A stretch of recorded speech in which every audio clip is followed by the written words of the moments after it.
Hey, what's up, you amazing hackers? Hope you're all doing well today. Welcome back to the video. This video is sponsored by our friends at Adlock. Stick around to the end of this video to hear more about them.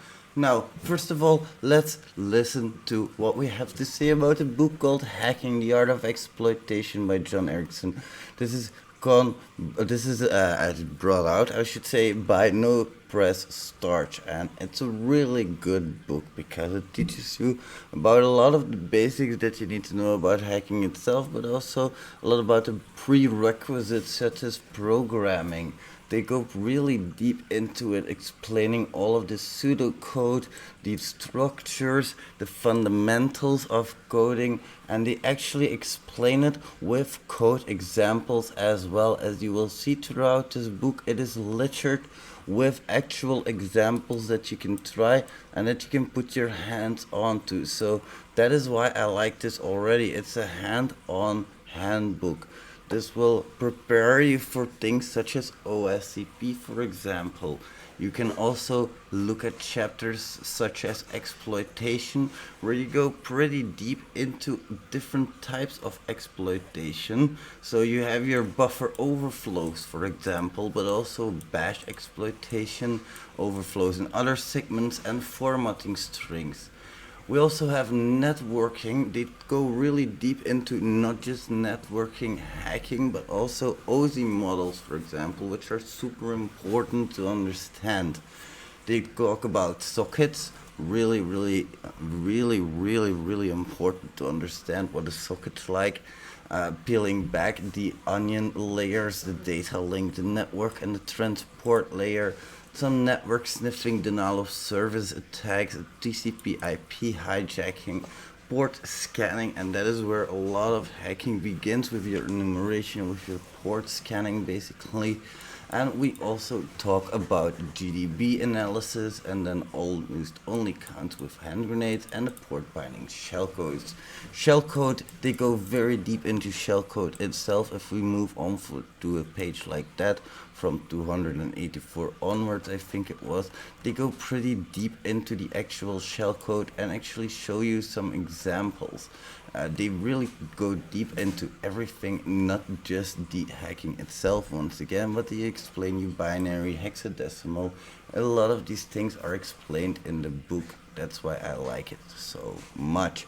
Now, is this useful for bug bounties? Not directly, in my opinion, but is it useful for preparing for stuff like CTFs, for stuff like just having fun with OSCP, for example, as well? For AGPT, it does prepare you pretty well. That is why I like it. It's definitely one of my recommendations for 2023 if you're just getting started. So if that was interesting to you, thanks very much for that. I would like to thank our friends at Adlock who made this video a possibility. Adlock is a ad blocker, as some of you guys might realize already. There are different ad blockers available. You have AdBlock, but if you didn't know this, AdBlock makes their money through actually blocking some of your ads, but leaving some of them open because they get paid by the companies to still let some through. So that is why AdBlock is, in my opinion, a much preferred version at the moment. You can also set up your own pie hole, but in my opinion, it's been just great for me because I have it on my phone wherever I go with me. It does only work there on Safari because I have an iOS device, of course, but on Android it works system-wide. I have it on my Windows, I have it on my laptop, so everywhere I need it, I have it available.